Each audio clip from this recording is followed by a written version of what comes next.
पुरय नमः।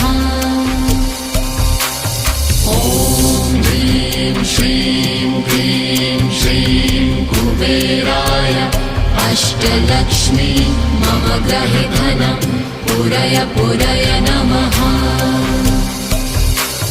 ॐ ह्रीं श्रीं क्लीं श्रीं कुबेराय अष्टलक्ष्मी मम गृहे धनं पुरय नमः।